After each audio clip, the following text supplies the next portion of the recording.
What would you do if the ropes around your wrists weren't just rope, but years of pain, lies, and cruelty? What if no one ever came to cut them, until one man, with dust on his boots and steel in his eyes, stepped forward and said, "Not anymore." This is the story of a woman who thought she would never see freedom, and a cowboy who refused to let her remain in chains. The night was heavy, carrying the kind of silence that felt too sharp, as though the darkness itself were listening. Lila sat on the rough planks of the barn floor, her wrists bound tightly behind her back, the rope cutting into her skin with every small movement. The coarse fibers had rubbed raw circles into her flesh, and yet she didn't dare cry out.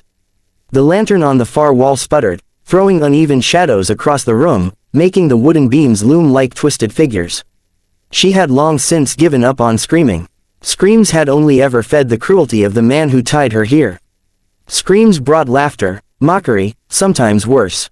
Silence had become her only protection, the last sliver of control she still held. But silence couldn't drown out the weight in her chest. Years of cruel words and harsher hands pressed down on her even now, though the barn was empty for the moment.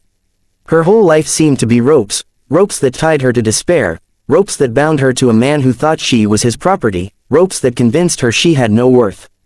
Her body was bruised, but her soul carried wounds far deeper, and tonight, under the flickering light, she wondered if freedom was just a story told to children, never meant for her.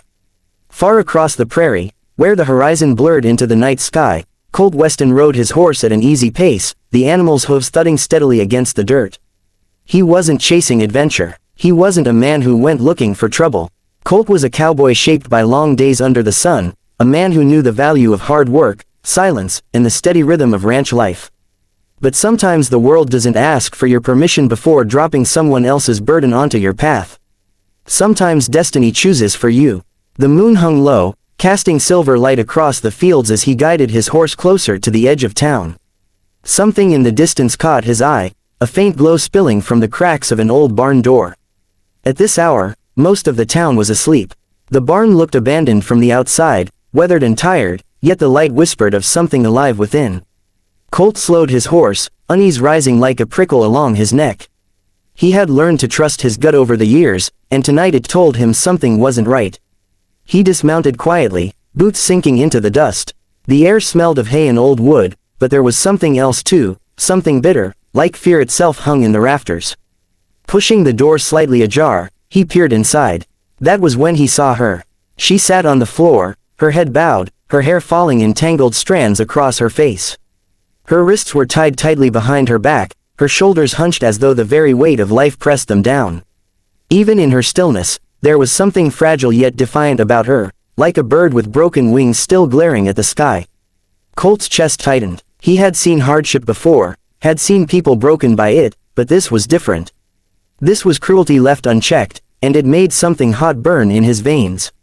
He stepped inside, careful to make his approach known but not threatening. The floorboards creaked beneath his boots. Lila's head snapped up, her wide eyes flashing with terror, her breath quickening as though she expected another blow to follow.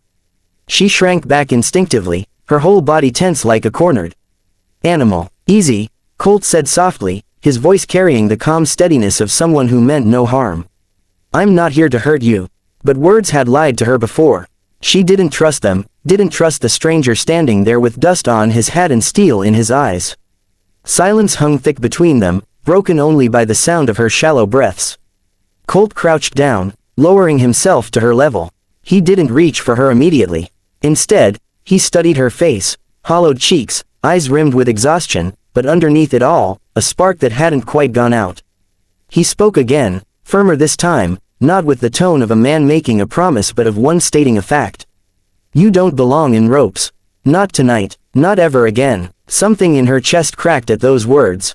No one had ever said that to her before.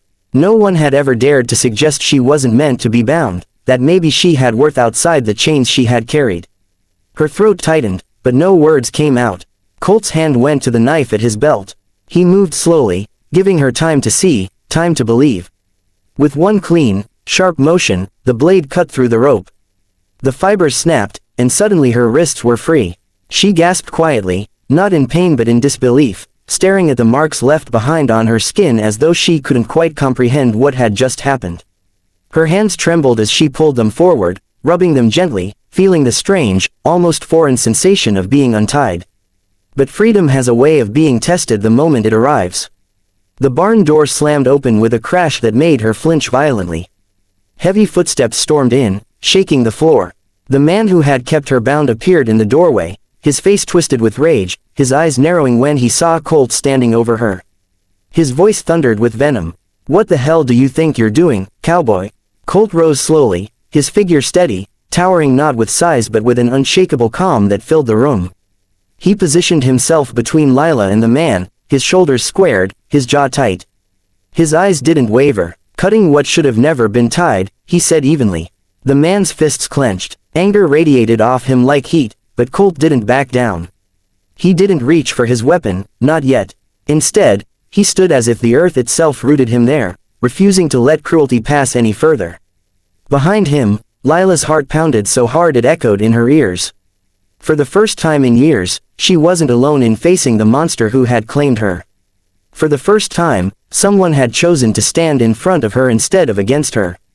The barn seemed to shrink, the air so thick with tension it was hard to breathe. Shadows flickered across the walls as the lantern wavered, casting the three of them into a tableau of defiance, rage, and fragile hope.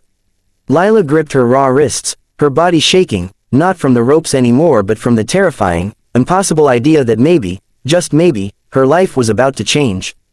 The sun rose soft and golden the next morning, spilling across the wide prairie like a promise. Lila opened her eyes slowly, confusion tugging at her senses. For a moment, she didn't know where she was. Her heart leapt in panic as her hands shot to her wrists, expecting the bite of rope. But there was nothing there, only the tender memory of bindings now gone. She sat up quickly, her breath uneven, and looked around. The small room was plain, the bed softer than any surface she had ever laid on, a blanket tucked loosely around her. She touched it carefully, almost suspiciously, as though it might disappear if she believed in it too much. This wasn't the barn. This wasn't the place of cruelty. She was somewhere new. She was at Colt Weston's ranch. Through the open window came the sound of morning, birds chattering in the tall grass, the distant whinny of horses, the creak of saddle leather. It didn't sound like punishment. It didn't sound like fear. It sounded like life moving gently forward, steady and unthreatening. But her body didn't know how to relax yet. Every movement felt watched, every breath measured against years of living in someone else's shadow. Slowly, she slipped from the bed, her bare feet brushing the worn wooden floor. She crept toward the door, unsure whether she was allowed to leave the room, unsure whether freedom meant she could move as she wished. Old habits clung to her like another set of ropes. She stepped outside into the early light and found him there. Colt was by the corral, his broad frame silhouetted by the sun as he tightened a saddle strap. His movements were calm, unhurried, as though time itself bent to his pace.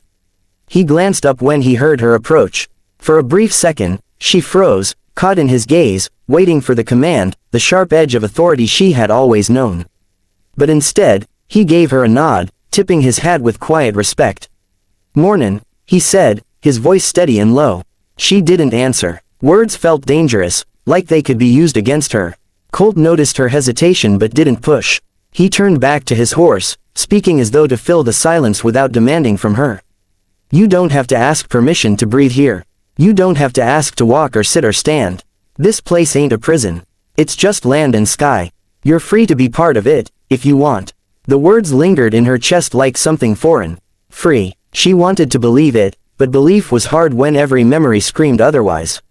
She stood there for a long time, her arms wrapped tightly around herself, watching him move with a quiet patience she had never seen in a man before. He didn't look at her like a burden. He didn't treat her like property. He simply worked, giving her space to exist beside him. As the days passed, she began to learn what freedom felt like, though it was not easy. At night she woke trembling, convinced she would be dragged back to the barn. During the day she flinched at sudden noises, expecting anger where there was none. Colt never chastised her for it. He gave her time. Sometimes he spoke, sometimes he let silence be the answer. When she couldn't meet his eyes, he didn't force her. When she faltered, he steadied her without judgment. One evening, the sky burned with the colors of sunset, orange and violet melting together as the land stretched quiet and wide. Lila found herself walking in the pasture, the tall grass brushing her fingers, the air cool against her skin. For a fleeting moment, she felt weightless, almost unchained.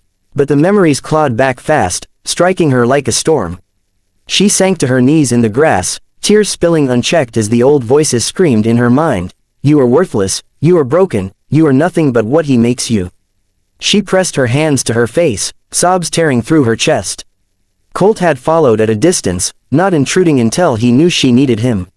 When he saw her collapse, he came closer, kneeling in the grass beside her. He didn't touch her right away. He let her cry, let the storm rage out of her chest without trying to silence it. Then, gently, he set his hat down and placed a hand on her shoulder, grounding her. His voice was soft, but steady enough to cut through the noise in her head. "You're not ruined, Lila. You're alive, and that's more powerful than anything he ever tried to take from you." The words broke through in a way nothing else had. She looked at him through blurred vision, her chest heaving. There was no pity in his eyes, no false comfort. There was truth, truth she had never been allowed to believe in. Her sobs slowed, her hands loosening from her face, and for the first time in years, she felt something flicker deep inside, hope. From that night, things began to shift. She rose earlier, standing on the porch to watch the sunrise, breathing in the clean scent of sage and soil. She dared to laugh one morning when a horse nudged her shoulder with playful insistence, a sound so strange on her lips she startled herself. But Colt only smiled faintly, tipping his hat as though the sound were the most natural thing in the world. She learned to brush the horses, her hands moving gently through their coats, her own spirit softening with each stroke. The ranch became not just a place, but a kind of sanctuary where the broken edges of her soul could slowly begin to mend. But the past has a way of returning when it's not welcome. One evening, just as the sun was dipping low and the sky turned the color of embers, the sound of hooves thundered into the yard. Lila froze where she stood, the brush slipping from her hand as dread surged like ice through her veins. The man from the barn rode hard into the ranch, his face twisted with fury. He dismounted in one sharp motion, stomping forward with rage burning in his voice. "She's mine," he shouted, pointing toward Lila as though she were nothing more than an object. "You think you can steal what belongs to me?" Lila's chest tightened, panic flooding every nerve. Her body wanted to shrink, to disappear, to fall back into obedience just to escape his wrath. But Colt stepped forward before she could move, his tall frame a shield between her and the man. His voice was like iron, unyielding. "She's not yours. She never was." The man sneered, spitting his venom, but Colt didn't flinch. The air was thick with tension, heavy enough to crush breath. And then, something inside Lila stirred. Something stronger than fear, forged by every moment of kindness, every reminder that she was more than chains. She stepped forward, trembling but firm, her voice cracking but clear. "I'm not yours," she said, her words carrying like a strike of lightning through the air. "I never will be again." The man faltered. Her eyes burned with a fire he had never seen before, a fire reignited by freedom. His rage crumbled when he realized he had lost, not to Colt, but to her. Without another word, he turned and mounted his horse, riding away into the fading light. The silence that followed was deafening. Lila's knees buckled, and she sank against Colt's chest, her tears spilling fast, but these tears were different. They weren't born of despair. They were born of release, of victory, of finally claiming something that had always been hers. Colt held her steady, his hand firm on her back, his voice low in her ear. "Freedom isn't something I gave you, Lila. It's something you claimed. I just cut the ropes." And under the vast sky, lit with stars just beginning to emerge, she let herself believe for the first time that she was free.